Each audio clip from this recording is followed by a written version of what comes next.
one piece of career advice you wish someone had given you when you were starting out? Mm, I think it's very difficult to pinpoint on one piece as such, but I think there is one that has troubled me a lot when I was starting out, but at the same time has also been very impactful in the latter years of my professional life. And it's the importance of focusing on relationships and the people around you. Uh, in our day-to-day life, it's super easy to get caught up in the technical aspects of the job, and especially when you're doing things you genuinely love doing. You're working in a startup or a fast-paced function or a company. It's very difficult to be able to step back and look at things around you. And there are more chances of you getting soaked into it and not being able to optimize for other aspects of professional life.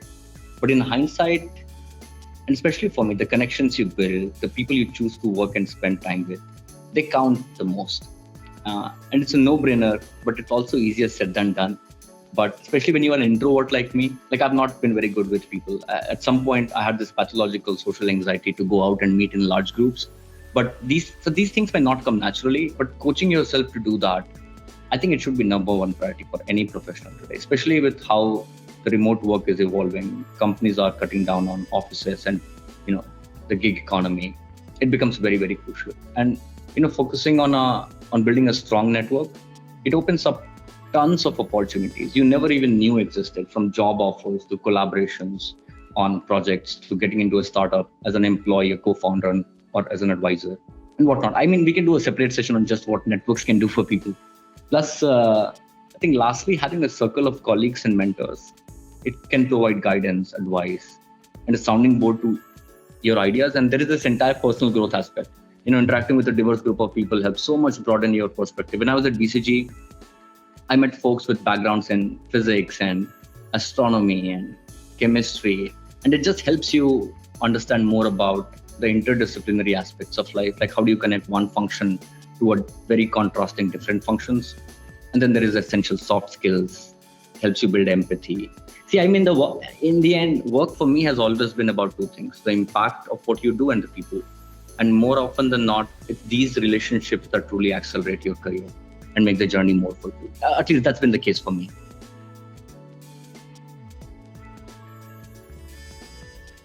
Can you share a pivotal moment in your career journey that made a significant impact? Yeah, to be honest, I have had a fair share of luck. And there have been quite a few which helped me land in good gigs and grow. But the one that really stands out in my career, actually, it happened pretty early on. I was fresh out of college. This is 2011. And I landed a job as an electrical engineer, which was a natural path for me because I graduated in electrical and electronics. So even though most of my life has been around programming and data science, I studied electrical electronics. So I joined this large organization in a pretty remote place in India. And day in and day out, I would go to the production unit and I would deal with resistors and capacitors and inductors and motors. And I would convince myself that I ought to do this since I've given 4 years of my life to studying about it. But to be honest, my heart was not there. And around that same time, this is 2011, data science was becoming the talk of the town. Forbes called it the sexiest job of the century, and people were saying data is the new oil. Now, I have always had a thing for math and numbers. So I took a leap of faith and I joined this company called Mu Sigma.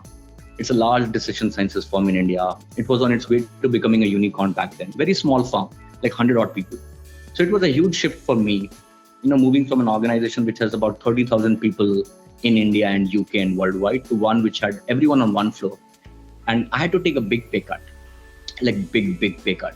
But the experience, the people I met there, the founder, the mentor, the stuff I built and got to work on, they were all priceless. And to be honest with you, that move has shaped everything in my career.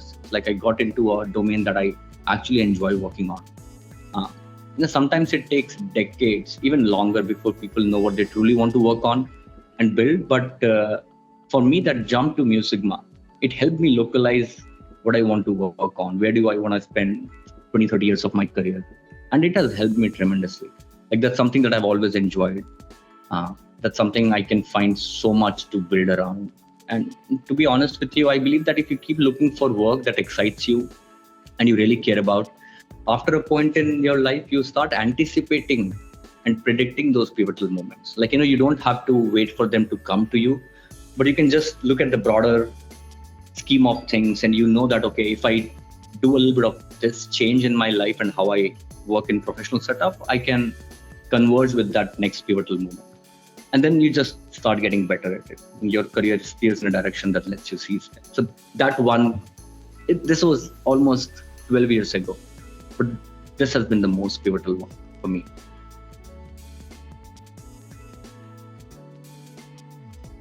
And for the final question, how do you approach challenges and setbacks in your professional life, and what's your go-to strategy for overcoming them?